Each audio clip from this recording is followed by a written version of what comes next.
Hello, lovely friend. I am Dr. Mary Barson. And I'm Dr. Lucy Burns. We are doctors and weight management and metabolic health experts. And this is the Real Health and Weight Loss Podcast.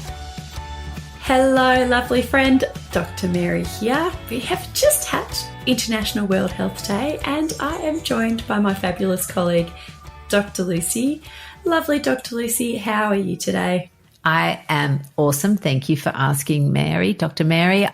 So last month, I presented at the newly formed Australasian Metabolic Health Society at their very first course for doctors. So metabolic health is what I would perceive to be, one of the greatest threats to humanity, certainly to our health.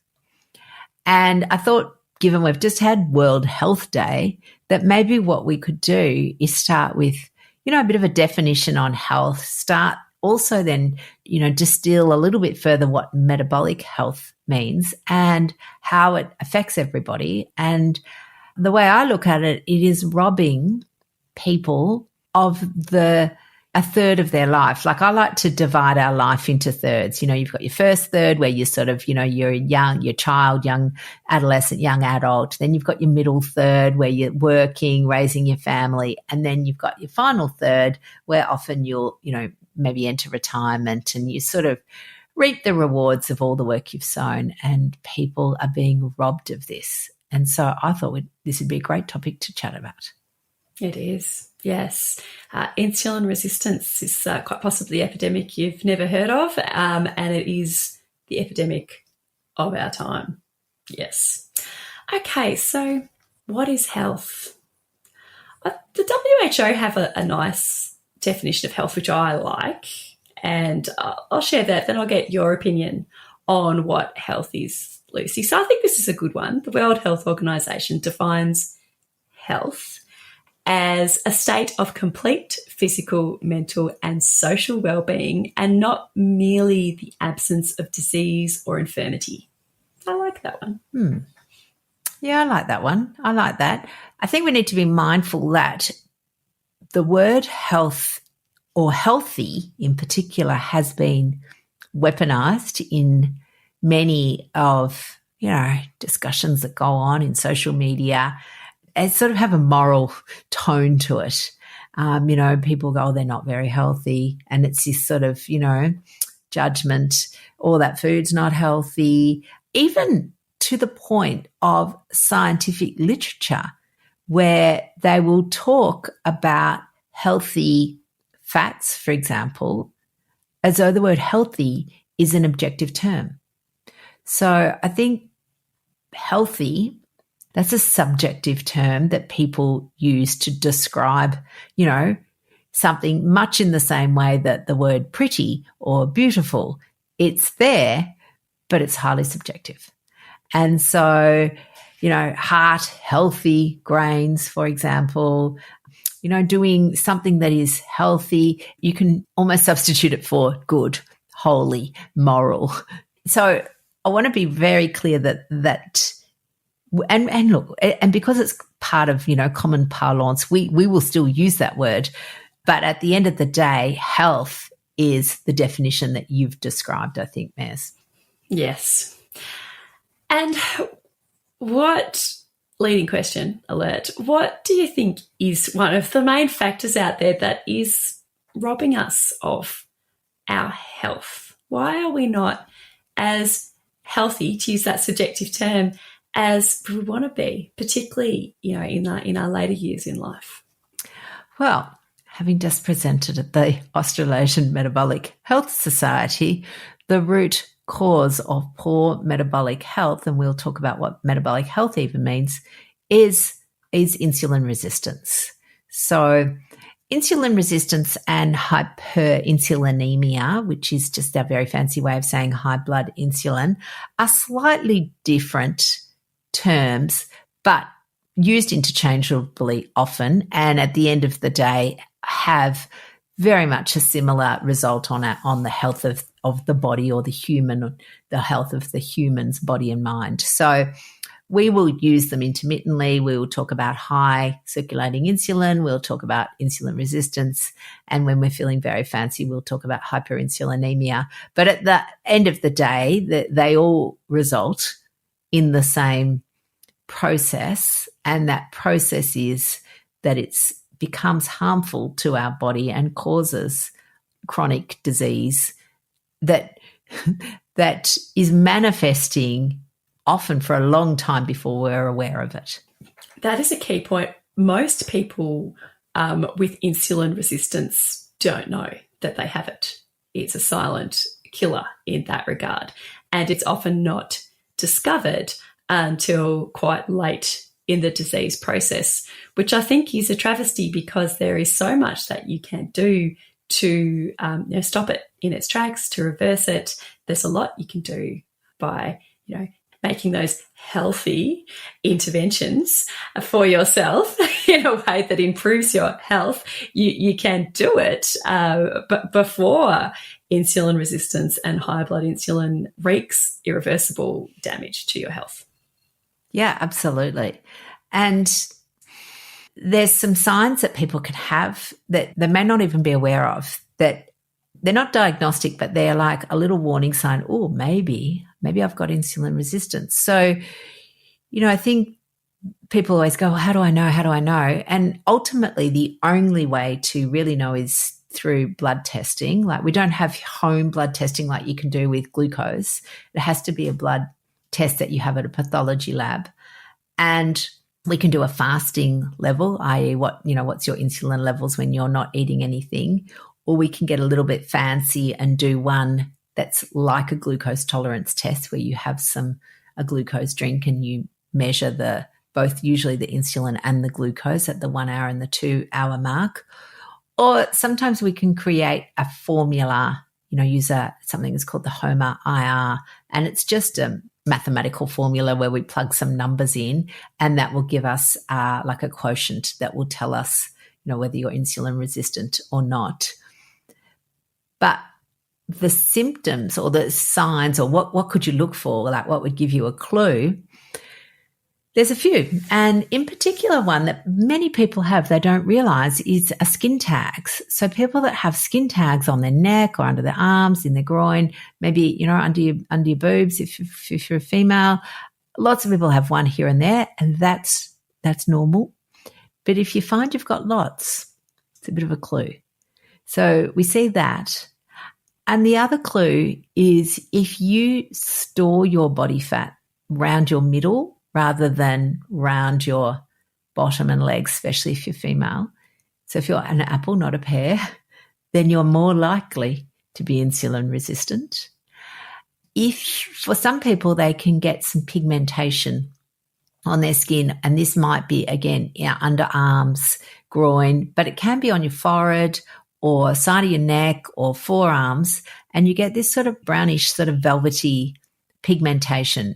And at first you might think it's sort of dirt and you try and rub it off, but it doesn't go. And again, that's something called acanthosis nigricans, and it is often associated with high circulating insulin. So there are a couple of just signs that before you've even seen the doctor as to what might be going on. But Mez, maybe you could talk a little bit more about why we care so much about high insulin. Like, why is it a big deal? Yeah, I think it could be useful to take one little step back and to say, what is insulin? Most people are going to be familiar with the word, but they may associate it with as a drug treatment for diabetes, for example. But insulin it's a hormone that we make. So it's a protein that our body makes. In this case, it's made by our pancreas, which is a little gland sort of tucked away behind our stomach.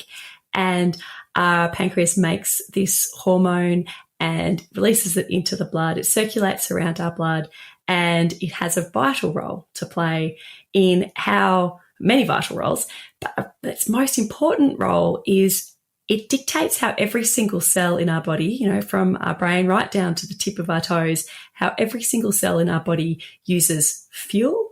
But it also dictates the size of the cell, how the cell behaves, how big the cell gets, lots of other factors as well.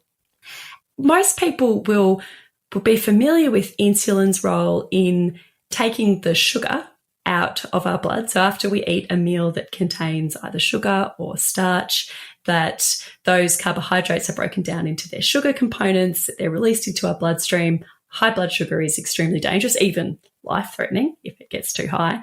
And our body releases insulin in response to this.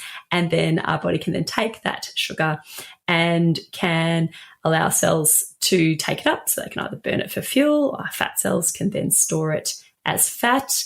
Our liver can store it as glycogen or as fat. Our muscle cells store it as glycogen, and allows us to essentially use that fuel. And insulin has, like every single cell in our body has got insulin receptors, and pretty much every single cell in our body, and every single organ system in our body responds to insulin in different ways. And it's great when it's functioning normally. In fact, you would be dead without insulin. But the problem is that for many of us, insulin has started to function abnormally, and our body is becoming intolerant to the amount of sugars and starches in our diet, and our body then has to respond by making more insulin to deal with the sugars and starches. And we get into this state of insulin resistance, which is a complex metabolic disorder, which we can unpick a little bit. And in response to the insulin resistance, our body has to make more insulin. So it's that combination of high circulating insulin and insulin resistance, which is so problematic.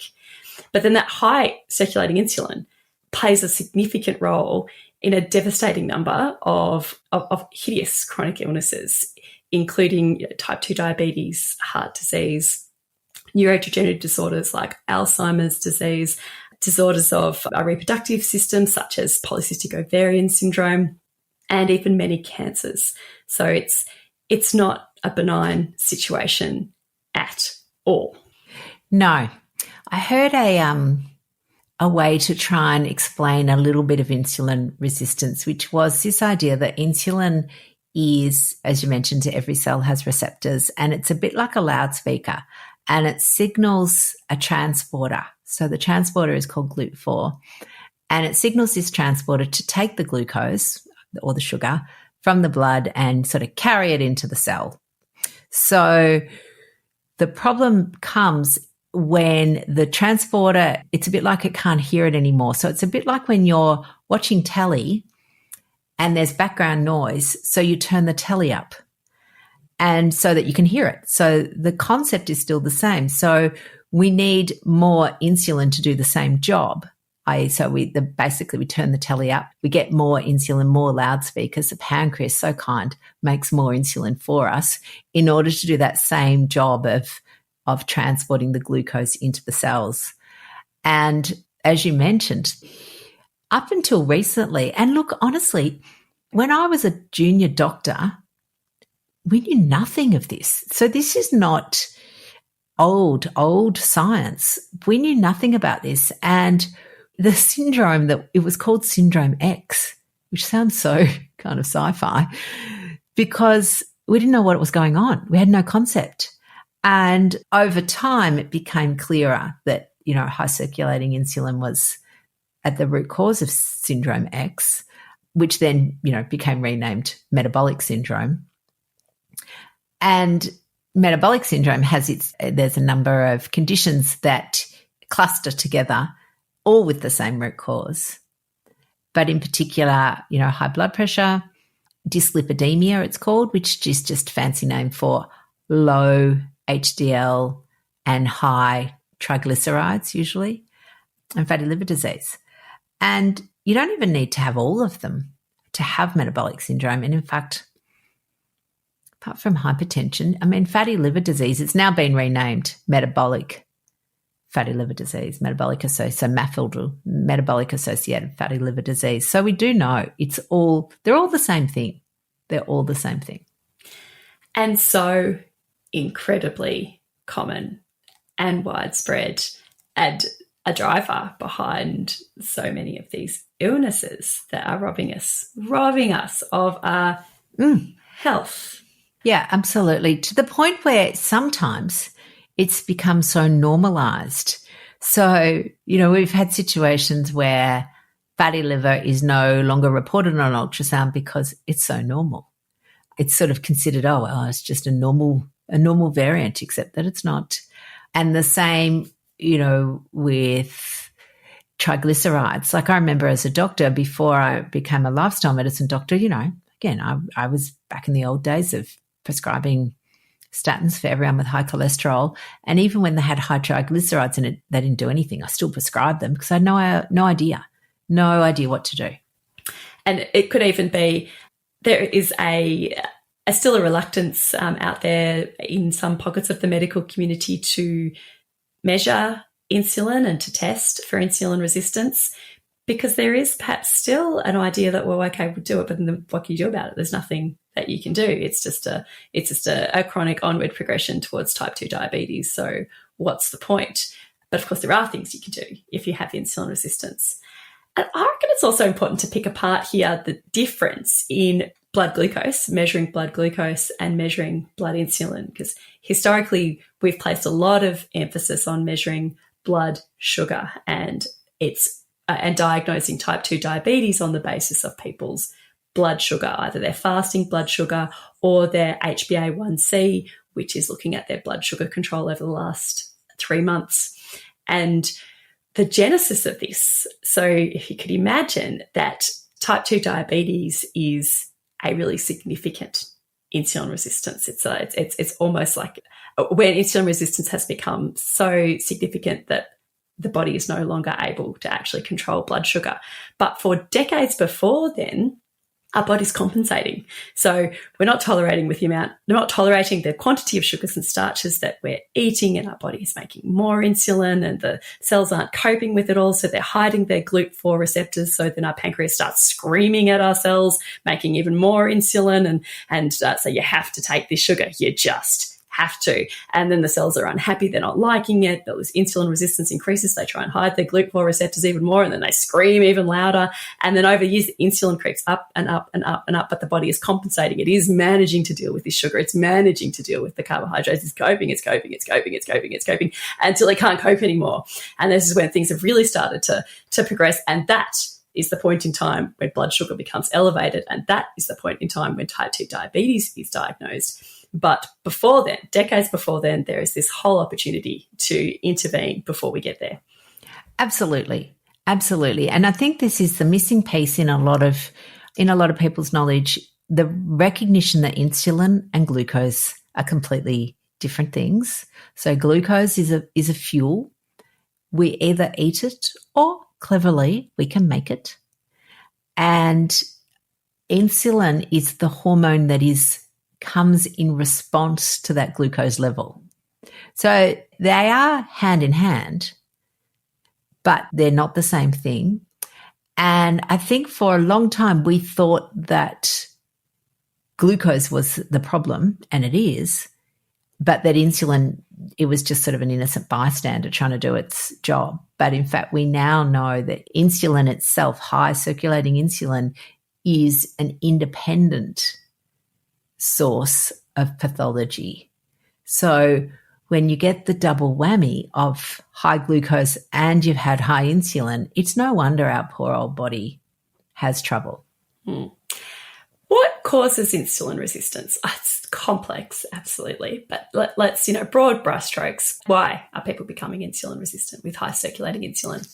Yeah, it's like lots of our chronic diseases. It's multifactorial, but the two factors come down to genetics and lifestyle. So we all know, we've all seen people who have, what would probably be considered terrible lifestyle choices, but manage to get away with them. But for most people, that doesn't happen. So you'll have genetics that are involved there. And the tricky thing with genetics, because people go, oh, it can't be genetics. I mean, we've been evolving for, thousands of years. How come all of a sudden it's genetics? And that's because of epigenetics. And we've always had these genes, but their genes, the expression of those genes is changing. And again, that's multifactorial. Things like, a fetus's exposure to glucose levels in the uterus or the womb will increase the baby's chance of being insulin resistant. You know, there's lots of talk currently around plastics and environmental toxins and endocrine interrupters, all of which I have a modicum of knowledge, but I'm no means an expert. So we've got those sort of things going on, but the biggest change that has happened is our food environment. And it is the number one thing that we see, the introduction of that processed food, the processed starches into societies, and within not very long, like a decade, they'll go from being a population that as a whole is reasonably healthy to a population as a whole that is dealing with metabolic syndrome and type 2 diabetes. And, you know, we see this in Australia in our Indigenous community. You see it in China where processed food's been introduced, you know, much more recently, and India, and populations are suffering. I think it could be useful to talk about the ways in which high circulating insulin affects our health and is increasing this pattern of ill health that we're seeing. And it does it in myriad ways.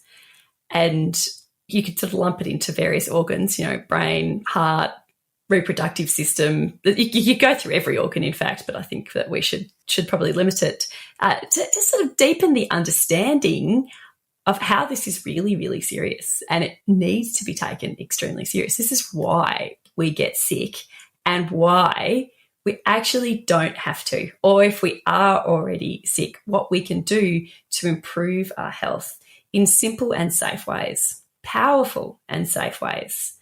So, yeah, I've got polycystic ovarian syndrome, so we could start there if you like, that insulin affects every single cell and organ in our body, and our ovaries, if you're a woman, respond to insulin just like all of the other organs. And when this is normal insulin signaling, it's all well and good. But insulin resistance in the ovaries and elevated insulin inhibits our ovaries' ability to turn androgens, of the male sex hormones, into estrogens, the female sex hormones. It inhibits the aromatase activities, the enzymes that do this. So it can result in increased male sex hormones, so the androgen levels. All women are supposed to have some, definitely, but having them in the wrong balance and at the wrong time can affect fertility, and it can also cause symptoms like acne and unwanted hair growth, which can be really distressing. Insulin also directly affects our luteinizing hormone secretion, which is one of the orchestrator hormones of our reproductive health. So it can really affect women's reproductive health, and polycystic ovarian syndrome's really common and really devastating, and is at its heart due to insulin resistance. But it's not just your ovaries, you know, it's your brain as well. Insulin resistance has been associated with decreased fuel utilization in our brain, which can cause all kinds of problems. It's been associated with the laying down of the beta amyloid plaque in Alzheimer's disease. And some people even refer to Alzheimer's disease as like type 3 diabetes. It's the effect of insulin resistance in the brain. Research still ongoing, but there is very compelling evidence that it does this. And your heart as well. Insulin resistance elevates blood sugar, as we were talking about before. It increases our aldosterone hormones, which makes us hang on to more salt and hang on to more fluid, which means we retain more fluid, which increases our blood pressure. And also insulin resistance and high circulating insulin increases our inflammation throughout our whole body. And it's really interesting how this happens, because in the right normal balanced amounts, insulin's actually anti-inflammatory, but too much insulin is pro-inflammatory, and it is the inflammation combined with high blood sugar, combined with the way that insulin affects fats in our blood, that dyslipidemia that you were talking about earlier, that drives atherosclerosis and heart disease, which, as we know, is a really, really serious issue. So it's fingering in all of these pies. It is really a very significant issue, if I haven't already hammered that point home. Absolutely. And, you know, even further, so there is a new phrase that is now coined called CKM, which is cardio-kidney metabolic dysfunction, so CKMD, because insulin, so we know glucose is not good for kidneys. We know this. We know that the leading cause of dialysis and chronic renal failure is type 2 diabetes, and we see this devastating communities. But actually what happens is that when people are diagnosed, they've often already got kidney disease, and we used to think that we just diagnosed them too late, i.e., they'd had type 2 diabetes for ages and we didn't know. Actually, now what we're realizing is that it's the insulin. The insulin itself, the high insulin, is damaging to what's called the podocytes, which I love that little word, podocytes, which means little feet, the little feet cells that are part of the filter of the kidney. So the filter of the kidney, which is it's kidney's whole job, is being compromised way, way, way, way before blood glucose levels are being elevated. It's kind of frightening. It is. It is, because people are relying, I think, on blood glucose. And, if your hemoglobin A1C, which is your measure of blood glucose over 3 months, if that's okay, then, you're okay, except maybe you're not. And I don't mean to say this to be alarmist, but I think it's helpful because you can do something. So it's not like, oh, I'm just going to frighten you and bad luck, you can't do anything. It's actually, you can do something about this. And the other interesting thing that I never realized is that insulin-like growth factor that causes cells to grow that you were mentioning. So that is also our blood vessels. Our blood vessels have tiny little muscle cells in them called smooth muscle, and that grows. And so it becomes, instead of like a nice flexible vessel, becomes like a stiff old hose, which is part of the whole blood pressure thing that then, again, flow on effect to the kidneys, flow on effect to the eyes, flow on effect to the brain, flow on effect to the heart. The damage is so immense. But the benefit of fixing this or optimizing it, balancing it, doing whatever word you want to do is also immense. Like, I think of every single organ that you can, save, nurture, love, look after simply by taking measures to lower your insulin. Like, it's not rocket science. It's powerful and it's cheap. It's cheap. So I guess that comes to the next question then of what do people do to lower their insulin? And improve their insulin sensitivity. Yeah, so there are a few things they should do, and they're all pretty cheap. Number one is look at how you are nourishing your body. And it may well be, and in fact it is, if you are someone who's got insulin resistance and high circulating insulin, either a little bit or a lot, that you would benefit from reducing the sugar and reducing the starch that you eat, and definitely reducing the processed food, the hyper-processed food that you eat, and learning to love and embrace real food, that real food that's naturally lower in sugar and naturally lower in starches, is going to be the most powerful intervention that you can take for your health. It's not the only one, but it is a really important one. And in some ways, we've distilled it to the 4 S's. So one of the S's being sustenance, because not that it's a word that we use a lot, but it just fits with that S paradigm. So sustenance, which is your food, which as you mentioned, Mary, is very much low, for us, lower carbohydrate food, nutrition. So that's your sustenance. And that can also incorporate some intermittent fasting, as we discussed in our most recent episode last week. So that's kind of your S.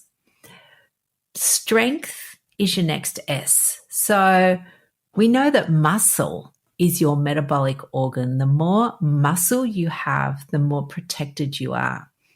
And this is where, I'm so acutely aware of this, having not much muscle. So again, lots of you will know, but if you're a new listener to our podcast, I have muscular dystrophy, which means I don't have a lot of muscle mass. My muscles, they just sort of are fading away. So the ability, therefore, for my body to store its glucose, utilize its glucose is much, much more impaired. And plenty of people with muscle wasting diseases end up with type 2 diabetes just related to that metabolic function. So the more muscle you can build, the better your metabolism, the more sensitive those muscles become, the less insulin, coming back to the telly, you can turn down the telly by increasing your muscle mass. Yes. With strength training, a little goes a long way. Absolutely. It does indeed. You don't need to be a bodybuilder, but you do need to move around and lift some heavy things, and heavy things can be your own body weight. That's pretty heavy. Yeah. So we've got sustenance, we've got strength. What's next, Mez? Sleep. Sleep is so important.